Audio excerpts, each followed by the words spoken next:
Hello students, स्वागत है आपका जागृति क्लासेस लर्निंग ऐप पर। तो प्यारे बच्चों, अपना चैप्टर चल रहा था विद्युत चुंबकीय प्रेरण। तो इसी चैप्टर में हमने काफ़ी कुछ पढ़ लिया था। क्या पढ़ा था बता देते हैं, शुरू करते हैं। सबसे पहले अपन ने पढ़ा था विद्युत चुंबकीय प्रेरण की परिभाषा। फिर अपन ने क्या पढ़ा था? फिर अपन ने पढ़ा था विद्युत फ्लक्स। फिर अपन ने पढ़े थे फैराडे और हेनरी के प्रयोग। और इसके आधार पे फैराडे ने जो नियम दिए थे, दो नियम, फैराडे के दो नियम पढ़े थे, जिसमें से ई बराबर एन डी फाई बट्टा डी टी। फिर आया लेंज। लेंज ने क्या किया था? इसी फॉर्मूले में माइनस का चिन्ह लगाया था। तो फॉर्मूला क्या हो गया था अपन यहाँ पे देखें तो फॉर्मूला हो गया था ई बराबर, फॉर्मूला हो गया था ई बराबर माइनस का एन डी फाई बट्टा डी टी। क्लियर? ये फॉर्मूला अपन ने पढ़ लिया था। क्लियर? अब इसमें जो डी फाई है, ये अगर बताना चाहें तो बेटा डी फाई क्या है ये देखिए, ये फाइनल माइनस इनिशियल है, ध्यान रखना। इसको डी फाई को डेल्टा फाई भी बोल सकते हैं। तो मैं कह सकता हूँ phi final minus phi initial, ये ध्यान रखना। Clear? Phi final minus phi initial, ये आपको ध्यान रखना है। मतलब बाद में कितना फ्लक्स है माइनस पहले कितना फ्लक्स था, उनका अंतर है यहाँ पे डी फाई। तो कभी कभी पे इसकी जगह पे आपको फॉर्मूला ये भी यूज करना पड़ सकता है, ई बराबर डेल्टा फाई बटा डेल्टा टी, और एन टर्न्स है तो एन से गुणा कर दो।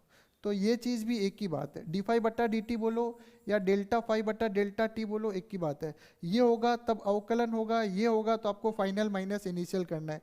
पूरी फिजिक्स में जब तक देखो, पूरी फिजिक्स में 95% तक आपको दिमाग में क्लियर करना है कि जब भी दो अंतर होते हैं फाइनल माइनस इनिशियल होता है।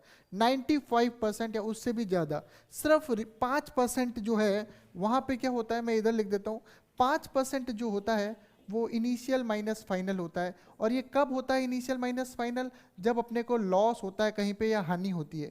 मान के चलो कहीं ऊर्जा की हानि हो रही है, तो हानि कब होती है? जब कोई चीज़ पहले ज़्यादा हो बाद में कम हो। तो जब हानि हो रही है तो अपन क्या करेंगे? फाइनल इनिशियल माइनस फाइनल करेंगे। अगर किसी चीज़ की हानि नहीं हो रही है तो हमेशा अपन फाइनल माइनस इनिशियल करेंगे, ये ध्यान रखना आप। तो प्यारे बच्चों, ये जो चित्र दिख रहा है आप ध्यान से देखिए, ये क्या है? इधर देखिए, ये राइट हैंड है। देखिए ये इस तरह से राइट हैंड है, ये बना हुआ है। ये तीनों एक दूसरे के लंबवत है, ध्यान से देखिए।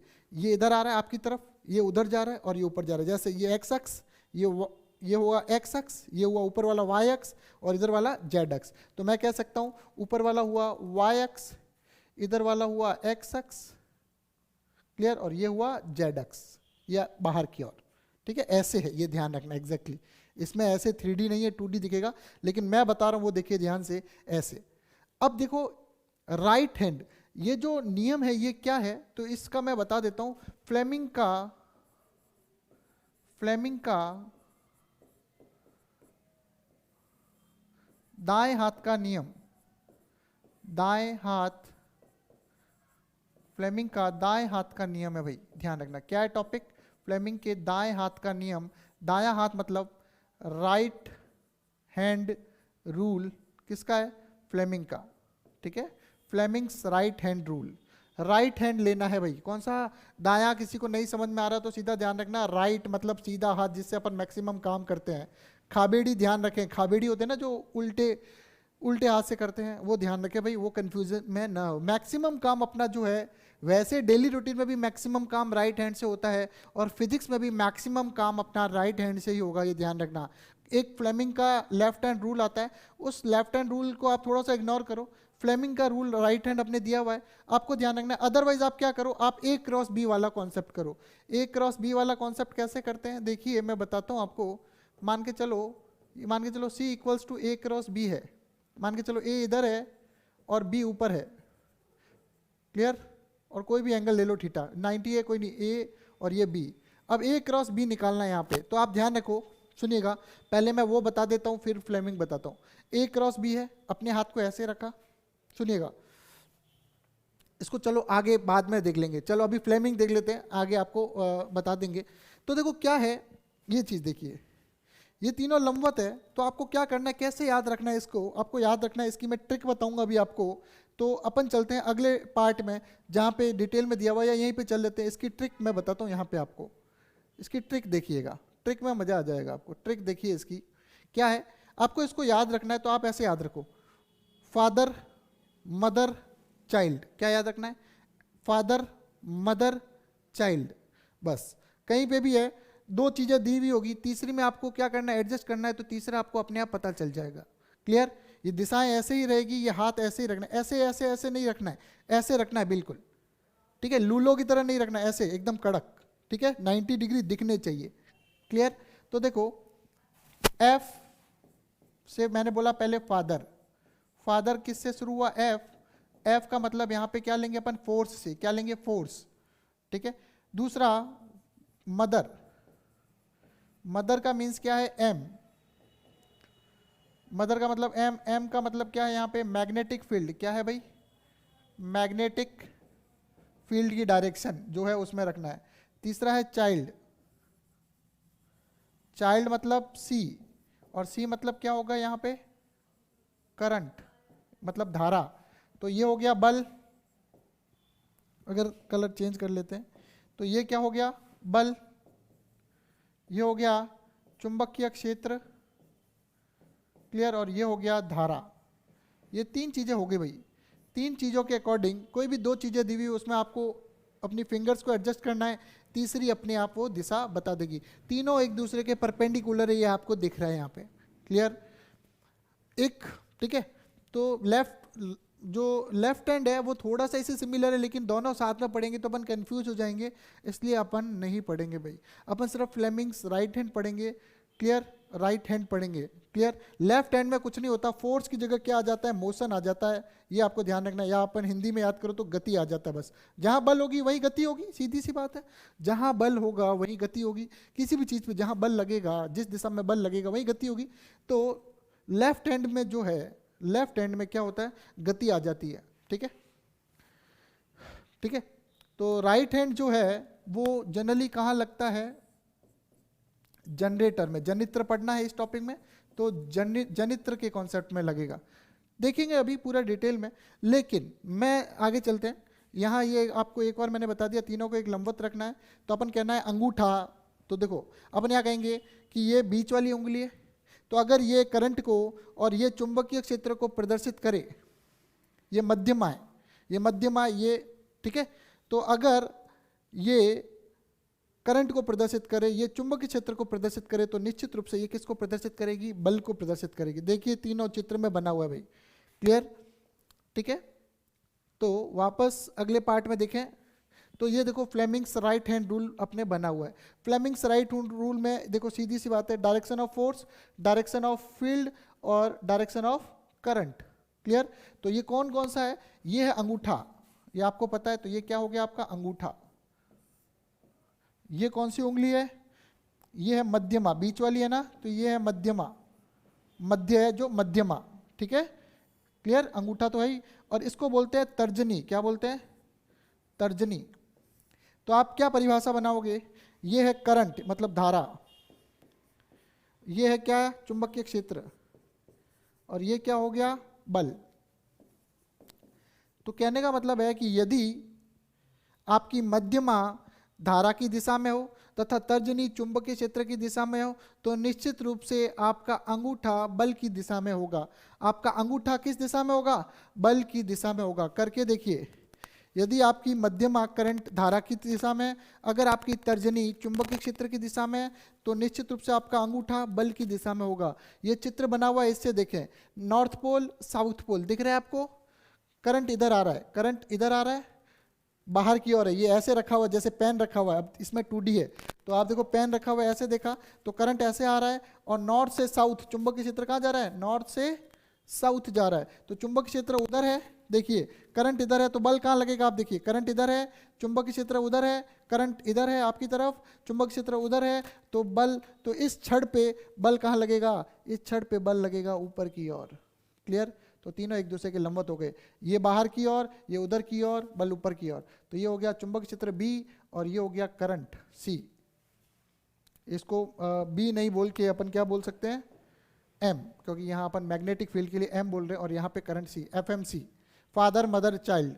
कॉन्सेप्ट याद रखना, ट्रिक याद रखना, ट्रिक कौन सी है भाई इसमें, ट्रिक कौन सी है भाई, ट्रिक है father mother child trick, father mother और चाइल्ड, ठीक है। तो तो ये ट्रिक है father mother child trick. Clear भाई, ये आपको ध्यान रखना है, ठीक है। Clear, father mother child trick से आप फ्लेमिंग्स राइट हैंड रूल कर सकते हो। और दूसरा तरीका बताता हूँ, ये वाला कॉन्सेप्ट मैं बताता हूँ एक अलग से। देखो ए और बी, ये हमेशा किस में लगता है ये भी बता दूं, तो ये क्रॉस प्रोडक्ट में लगता है। किस में लगता है? जहां पे भी क्रॉस प्रोडक्ट हो। क्रॉस प्रोडक्ट का मतलब क्या है? क्रॉस गुणन। क्या हो भाई? क्रॉस गुणन हो प्यारे बच्चों। क्रॉस गुणन, बिंदु गुणन आपने देखा था। तो जहां भी क्रॉस गुणन होगा दिशा वही चाहिए होती है, क्योंकि बिंदु गुणन में तो सीधा क्या आता है, आपको संख्या मिलती है, अंक मिलता है, उसमें दिशा नहीं मिलती है, क्योंकि वह अदिश राशि मिलती है बिंदु गुणन के बाद, और सदिश राशि के बाद आपको एक सदिश मिलता है। इसलिए क्रॉस गुणन में दिशा की जरूरत है, क्योंकि यहाँ पे आपको एक सदिश मिलता है क्रॉस गुणन के बाद।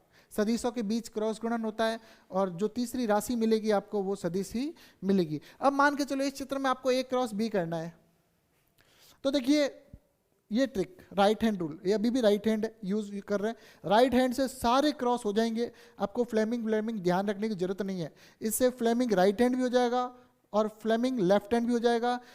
एक्चुअली होता क्या है, बुक्स वालों ने इन्होंने एक नियम तो बना दिए, लेकिन एग्जाम में आपको क्या पता चलेगा कि लेफ्ट हैंड यूज करना है कि राइट हैंड यूज करना है, उसमें आप कंफ्यूज हो जाओगे। इसलिए एक ही हाथ यूज करना है, और वो हाथ कौन सा? अपना राइट हैंड, जिसे अपन ज्यादा यूज करते हैं उसी को यूज करना है, और बार बार इस पर प्रैक्टिस करनी है। जितनी प्रैक्टिस करोगे इस पर कमांड हो जाएगी, क्योंकि क्रॉस प्रोडक्ट काफी सारी जगह पे, काफी चैप्टर में 11th में भी है, 12th में भी है। जब तक क्रॉस प्रोडक्ट पे कमांड नहीं होगी, आप डायरेक्शन निकालना नहीं जानोगे, आगे आपको कुछ समझ में नहीं आएगा। क्लियर सी बात है। तो ज्यादा से ज्यादा प्रैक्टिस करनी है, ये ध्यान रखना। देखो पहले हाथ रखना है ऐसे, ठीक है, ये आशीर्वाद वाला हाथ, और फिर आपको करना अंगूठा ऐसे 90 डिग्री दिख रहा है, 90 डिग्री। क्लियर। अब देखो ये उंगलियां आपकी तरफ आई, तो फिर से 90 डिग्री हो गया, ये तो है ही 90 डिग्री, और ये आपकी तरफ, 3 दिशाएं हो गई। देखो ध्यान से, 1 2 और 3। क्लियर। उंगलियों को आपको मोड़ना है, ठीक है। तो दो सदिश, सुनना, दो सदिश की तरफ आपके, देखो बताता हूं, जैसे आपका रखना क्या है, पहला सदिश जो होगा ए क्रॉस बी में, फर्स्ट सदिश, पहला सदिश जो होगा, जैसे यहाँ पे क्या है, ए है, आपको निकालना क्या है, ध्यान से देखिएगा, ए सी की दिशा, और सी क्या है, ए क्रॉस बी है। ध्यान से देखिए, मैं इतना टाइम इसलिए ले रहा हूं क्योंकि काम की चीज है।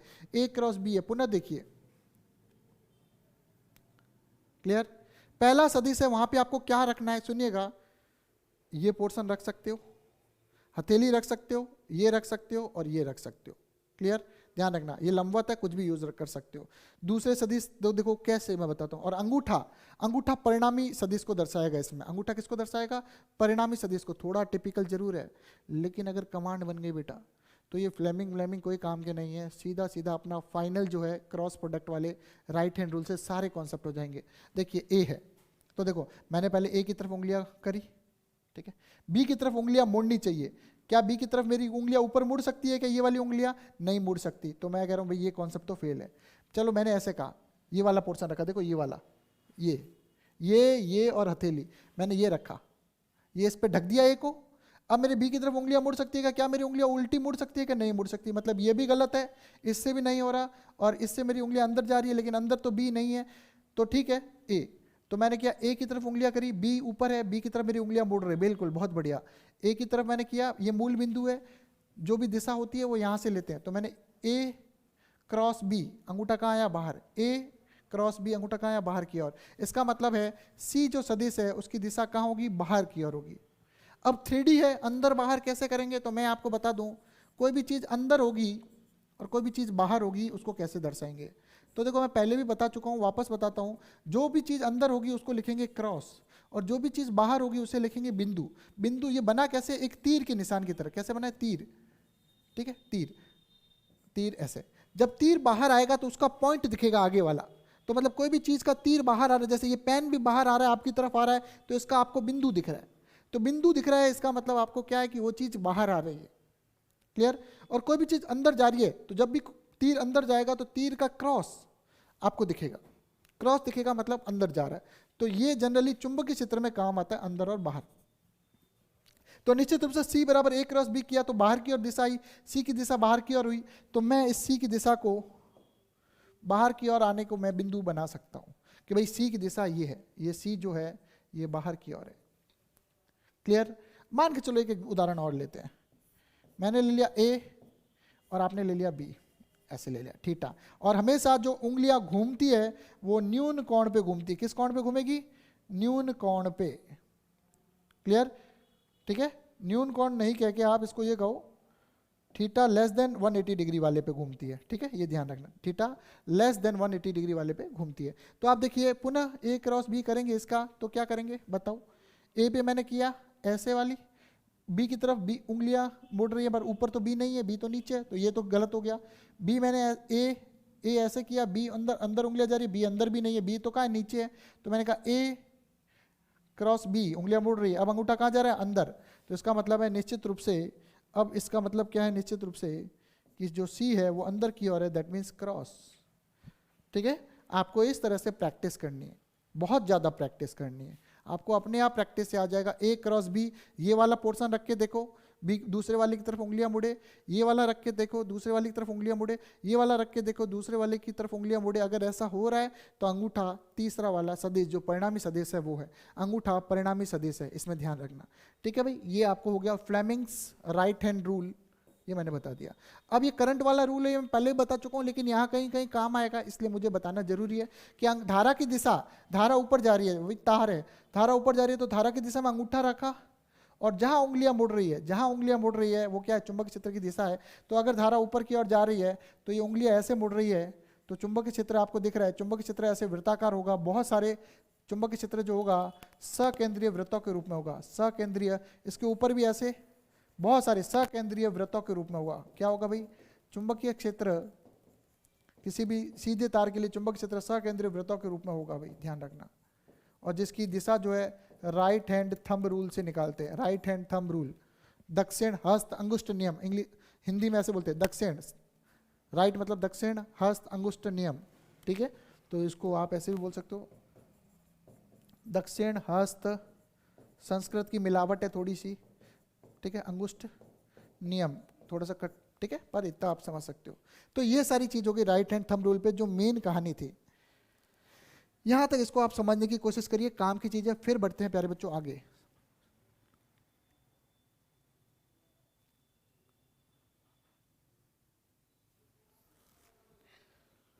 क्लियर? फिर अब बढ़े आगे, अब बढ़ते हैं अपने मेन टॉपिक की तरफ। ठीक है, समरूप चुंबकीय क्षेत्र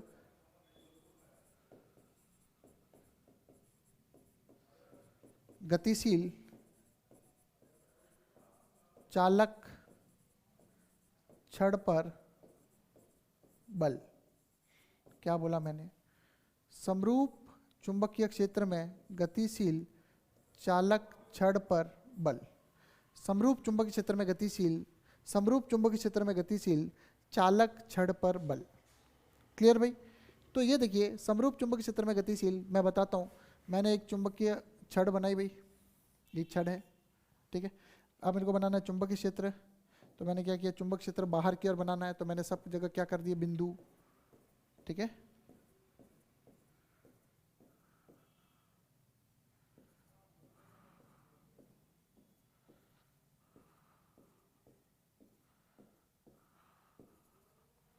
और चित्र और अच्छा बनाना है तो इसको हटाओ, इसको भी हटाओ, और अपने लेते हैं यहाँ से सेब, सेब लेते हैं एक इसका, ठीक है।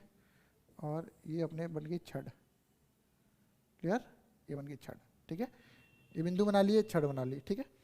अब देखिए प्यारे बच्चों, अब ये छड़ है, चुंबक क्षेत्र कहाँ है भाई, बाहर की ओर। कहाँ है? ये बिंदु मतलब क्या है, बी बिंदु बाहर। चुंबक क्षेत्र कहाँ है, बाहर की ओर, आपकी तरफ है, 3D है, आपकी तरफ है चुंबक क्षेत्र। ये 2D है, बोर्ड तो 2D है, और आपकी तरफ क्या है, 3D, चुंबक क्षेत्र बाहर की ओर है। और ये छड़ ऐसे खड़ी है, और छड़ जो है चुंबक क्षेत्र अंदर है और ये बाहर है। देखो, चुंबक क्षेत्र अंदर है और ये क्या है, ये उधर की ओर है, ठीक है, ऐसे। ये देखिए, ये चुंबक से विवेक उधर है, चुंबक क्षेत्र अंदर है, तो एक दोनों परपेंडिकुलर हो गए ऐसे, और छड़ इधर जा रही है, कोई दिक्कत वाली बात नहीं, जाने दो, ठीक है भाई। प्यारे बच्चों, यहां तक मेरे हिसाब से आपको समझ में आ चुका होगा। क्लियर? चुंबक क्षेत्र में, एक समान चुंबकीय क्षेत्र में, ठीक है, समरूप चुंबकीय क्षेत्र में एक L लंबाई की छड़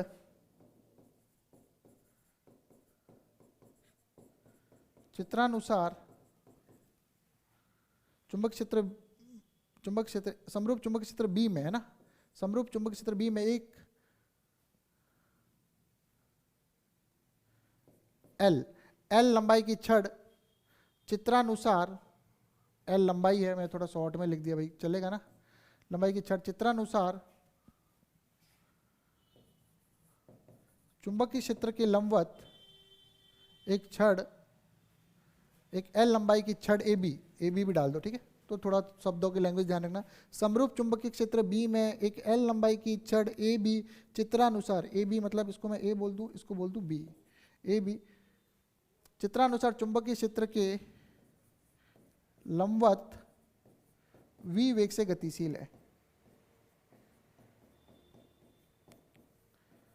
जो दिख रहा है वही लिखा मैंने अपने मन से, देखो जो दिख रहा है, चित्र याद होना चाहिए, फिजिक्स का पहला कॉन्सेप्ट चित्र याद होना चाहिए, और उसके बाद जो दिख रहा है वो लिख लो। तो v वेग से गतिशील है, ठीक है। और क्लियर,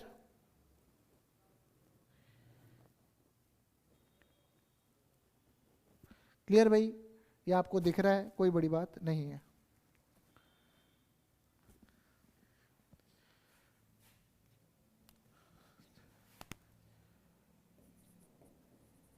चालक छड़ में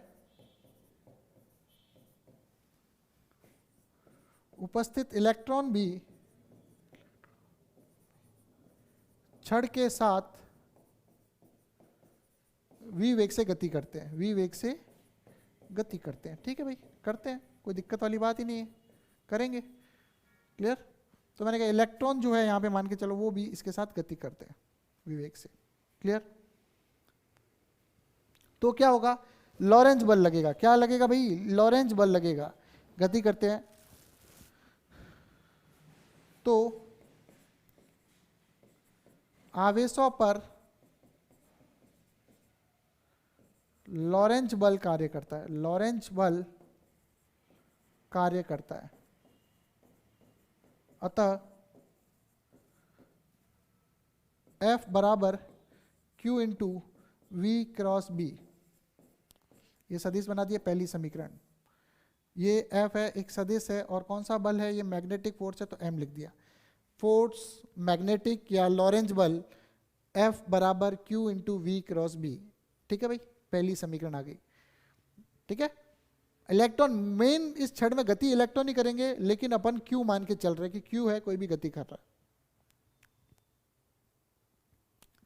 यहां तक अगर किसी को तकलीफ है तो बताइए।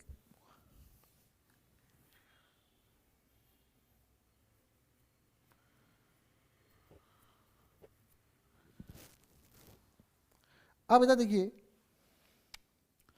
अब जब ये इलेक्ट्रॉन इधर गति करे, सुनिएगा मैं अब आपको समझाने की कोशिश करता हूं। तो B आपकी तरफ है और V इधर है और B आपकी तरफ है, तो मेरे को V क्रॉस B करना पड़ेगा, V क्रॉस B। तो मैंने अभी आपको बताया था V आपकी तरफ है, ये राइट हैंड लिया, V आपकी तरफ है, V क्रॉस B, B बाहर है, उंगलियां मोड़ रही है B की तरफ, ये B है, B की तरफ उंगलियां मोड़ रही है, तो अंगूठा कहाँ है, नीचे। तो मतलब जो बल लगना चाहिए वो धनात्मक आवेश पर नीचे लगना चाहिए, लेकिन ये इलेक्ट्रॉन है, लेकिन ये इलेक्ट्रॉन है, तो इलेक्ट्रॉन पे बल कहाँ लगेगा, ऊपर की ओर, विपरीत दिशा में, क्योंकि इनका आवेश कितना होता है, Q बराबर माइनस ही होता है। तो अब इलेक्ट्रॉन पे बल कहाँ लगना चाहिए, ऊपर की ओर, ठीक है। तो इलेक्ट्रॉन पे बल ऊपर की ओर लगेगा, तो इलेक्ट्रॉन सारे ऊपर पहुंच जाएंगे, तो यहाँ क्या आ जाएगा, नेगेटिव, और यहाँ इलेक्ट्रॉन की अधिकता हो जाएगी इसलिए नेगेटिव हो जाएगा, और यहाँ इलेक्ट्रॉन की कमी हो जाएगी क्योंकि सारे इलेक्ट्रॉन उधर चल गए, तो ये होगी छड़ का हिस्सा धनात्मक। क्लियर, वापस देखिए, मैंने किया V cross B, V cross B, अंगूठा बल नीचे, पूरा दिशा का खेल है, इसलिए मैंने आपको पहले समझाया अच्छे से। V क्रॉस B, उंगलियां मुड़ी, B बाहर है, उंगलियां बाहर मुड़ रही है मेरी, बाहर की ओर आ रही है, अंगूठा नीचे, मतलब धनात्मक आवेश पर बल नीचे लगेगा। लेकिन बता देता हूं यहाँ साइड में, ए बराबर Q V B, अगर धनात्मक आवेश होता तो बल कहाँ लगता, नीचे। लेकिन अगर यहीं पे इलेक्ट्रॉन है तो इसको लिखूंगा माइनस EVB, इलेक्ट्रॉन की जगह माइनस ही लिखूंगा Q की जगह, तो अब बल कहाँ लगेगा, ऊपर, उल्टा, जो भी है उसके ऊपर, जो दिशा आएगी उसके ऊपर, तो इलेक्ट्रॉन सारे ऊपर चले जाएंगे, और ठीक है, बाकी इलेक्ट्रॉन की कमी नीचे हो जाएगी, इसलिए नीचे वाला क्या हो जाएगा, धनात्मक आवेश। क्लियर भाई, ए हो गया ये बिंदु और ये हो गया बी। ये पुनः मैं लिख देता हूँ ए और बी। तो इस सूत्र के कारण, इस सूत्र से इलेक्ट्रॉन पर ऊपर की ओर बल लगेगा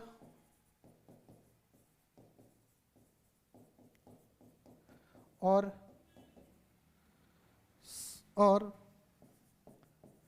सभी इलेक्ट्रॉन बिंदु बी पर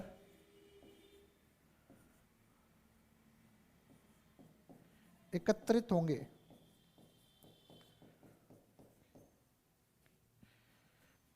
ओके, अतः बिंदु बी पर इलेक्ट्रॉनों की अधिकता के कारण, इलेक्ट्रॉनों की अधिकता के कारण वह ऋणात्मक तथा बिंदु ए इलेक्ट्रॉन की कमी के कारण धनावेशित हो जाता है।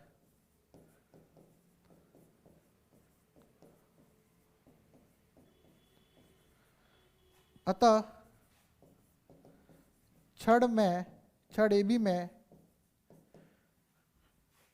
दो ध्रुव बन जाते हैं।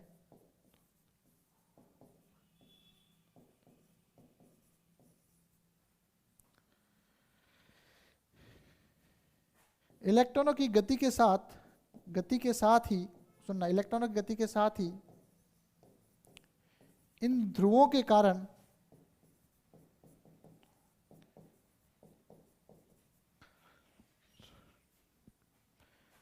प्लस से माइनस की ओर, अर्थात ए से बी की ओर एक विद्युत क्षेत्र E कार्य करता है। एक विद्युत क्षेत्र E कार्य करने लगता है। पूरी कहानी भी लिख रहा हूं। और इस विद्युत क्षेत्र के कारण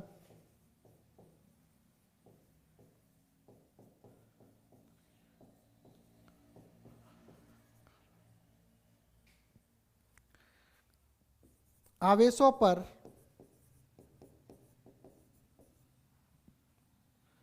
लॉरेंज बल के विपरीत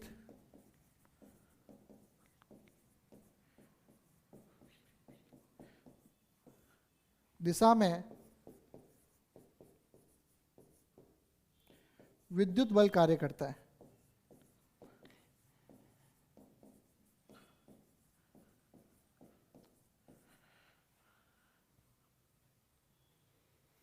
क्लियर? जो आवेशों की गति, आवेश मतलब आवेशों की गति, आवेशों की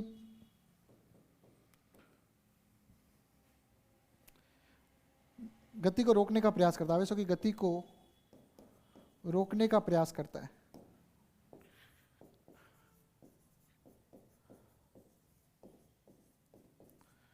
अतः कूलॉम बल, अतः ये कौन सा बल, विद्युत बल या कूलॉम बल, कूलॉम बल कर दो, विद्युत बल कूलॉम बल होता है। कूलॉम बल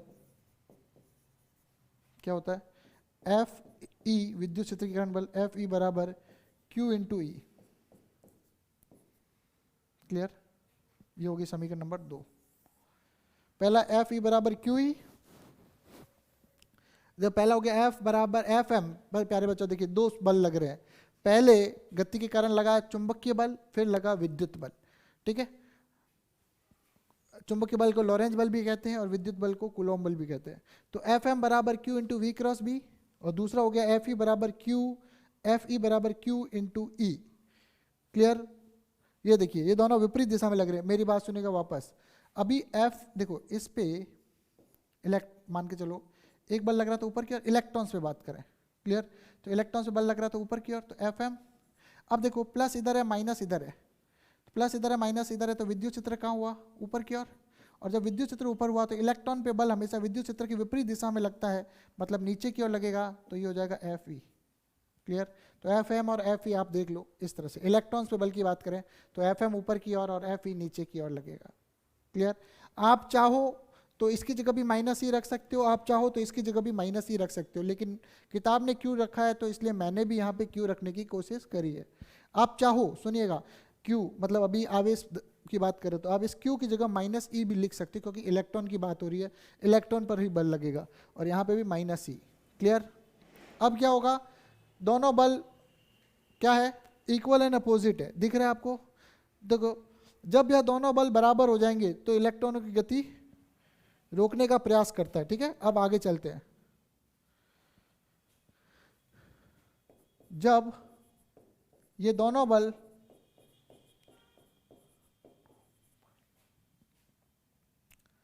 बराबर हो जाएंगे या हो जाते हैं तो इलेक्ट्रॉन या आवेशों की गति रुक जाती है। तो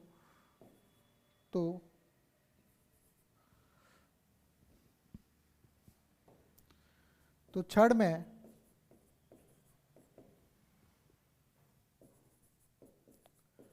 आवेशों की गति रुक जाती है। अतः साम्यावस्था के दौरान दोनों बलों का योग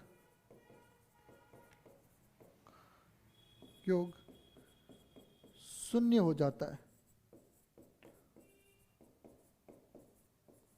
अर्थात F बराबर, अर्थात F, या इसको ऐसे करूं, साम्यावस्था में दोनों बलों का योग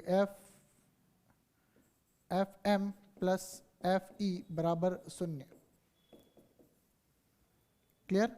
योगी समीकरण 3। अब देखिए, समीकरण 1 तथा 2 से मान रखने पर समीकरण 1 व 2 से मान समीकरण 3 में रखने पर, थ्योरी भी लिखना थोड़ा जरूरी होता है इसलिए थ्योरी लिखी, नहीं तो मैं सीधा ही समझाता। रखने पर तो ये हो जाएगा Q into V cross B plus Q into E बराबर 0। साम्यावस्था में दोनों बलों का योग क्या हो जाना चाहिए, 0 हो जाना चाहिए। क्लियर? अब पुनः यहाँ पे देखें, या माइनस ई रखते तो भी वही आता। तो पुनः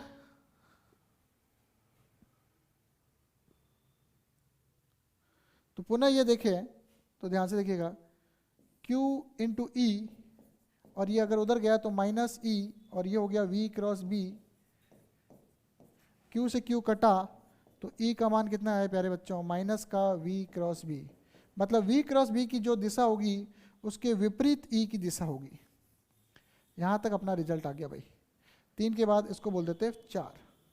क्या मतलब है, विद्युत क्षेत्र की दिशा V क्रॉस बी की दिशा के विपरीत होती है, V क्रॉस बी की दिशा के विपरीत विद्युत क्षेत्र की दिशा होती है। यहाँ तक मेरे हिसाब से आपको समझ में आ गया होगा। ध्यान से देखिए प्यारे बच्चों,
तो प्यारे बच्चों यहाँ तक E बराबर V क्रॉस B हो गया। अब मेरी बात ध्यान से सुनिएगा। E बराबर V क्रॉस B के बाद अब अपन क्या करेंगे, ये यहाँ पे ये बताता है कि V क्रॉस B की जो दिशा है वो E के विपरीत है। क्लियर?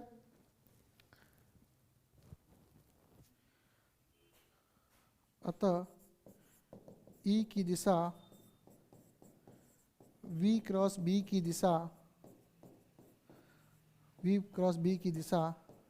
के विपरीत है। यहां तक प्यारे बच्चों क्लियर हो चुका होगा आपका। अतः E की दिशा V क्रॉस B की दिशा के विपरीत है, आपको पता चल गया। और आपको पता दोनों बल ही एक दूसरे के विपरीत है। ठीक है, समीकरण 4 से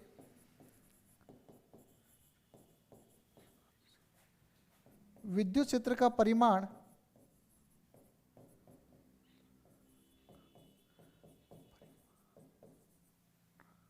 जब V तथा B के मध्य कोण 90 डिग्री हो तो परिमाण क्या हो जाएगा, E बराबर QVB साइन 90, साइन 90 होता है 1, तो E बराबर QV। मैं सिर्फ बात कर रहा हूँ परिमाण की, ये थोड़ा सा मैं सिर्फ किसकी बात कर रहा हूँ, परिमाण की। तो ये हो जाएगा VB, क्या है V क्रॉस B ना, V क्रॉस B, तो VB साइन 90 और ये हो जाएगा VB। पुनः ये हो जाएगी समीकरण 5। यहां तक आप देखिए क्लियर। विद्युत क्षेत्र की परिभाषा से सुनेगा, विद्युत क्षेत्र की परिभाषा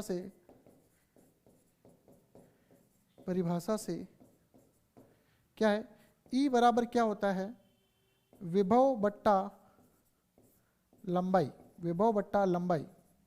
और यहां विभव क्या है, EMF E मान लो, तो बट्टा लंबाई L। EMF E क्यों, क्योंकि यहां इसमें धारा तो बहेगी नहीं, धारा के लिए तो बंद लूप चाहिए, तो जब विभव की जगह क्या लिख देंगे, E, EMF। क्लियर? तो समीकरण 5 व 6 से E बट्टा L बराबर VB और E बराबर क्या हो जाएगा, VBL। क्लियर? इस प्रकार अपना ये जो रिजल्ट है E बराबर VBL, E बराबर VBL, इस चैप्टर का सबसे इंपॉर्टेंट फॉर्मूला है। प्यारे बच्चों, E बराबर VBL सबसे इंपॉर्टेंट फॉर्मूला है, ये अपने आगे भी काम आएगा, इसलिए इसको थोड़ा सा ध्यान से देखिए। ठीक है, इसको देखिए, और ये बहुत ही महत्वपूर्ण डेरिवेशन है, बहुत ही महत्वपूर्ण डेरिवेशन है। क्लियर? अब क्या करें, चलो अपन ने साइन 90 लिया, अगर साइन 90 नहीं लेते तो क्या होता, सुनिएगा सुनिएगा सुनिएगा सुनिएगा। तो ये साइन थीटा रहता, सुनिएगा, तो यहाँ पे भी साइन थीटा रहता, VB के साथ साइन थीटा, यहाँ पे भी साइन थीटा रहता, तो आंसर कितना आता, सुनिएगा, मैं इधर लिख रहा हूँ नोट, नोट। तो EMF कितना आता, EMF आता VBL साइन थीटा, पीछे साइन थीटा भी आता। क्लियर? अगर ठीक है, तो ये भी एक फॉर्मूला है, जब अगर लंबवत नहीं हो तो भी VBL साइन थीटा। फिर इसके आप केस ले लेते। क्लियर? तो ये आंसर कितना हो जाता, VBL साइन थीटा। और अगर दोनों में V व B समांतर हो, अर्थात थीटा बराबर 0 हो, तो साइन 0 कितना होता है, 0, तो EMF भी कितना होगा, 0। ये स्पेशल नोट, EMF भी कितना होगा, नोट। वापस देखिए, साइन थीटा अपन ने छोड़ दिया था 90 करके, अगर साइन थीटा यहाँ रखे तो ये आ जाता E बराबर VBL साइन थीटा। V व B समांतर हो, अर्थात अभी तो लंबवत थे इस केस पूरे में, अर्थात दोनों के बीच में कोण कितना हो, 0 डिग्री हो, तो साइन 0 होता है 0, तो EMF क्या होगा, यदि V व B समांतर हो, अगर V और B समांतर हो तो EMF जनरेट नहीं होगा, EMF जनरेट ही नहीं होगा। इसका मतलब इस चित्र से देखिए कि यदि यह छड़,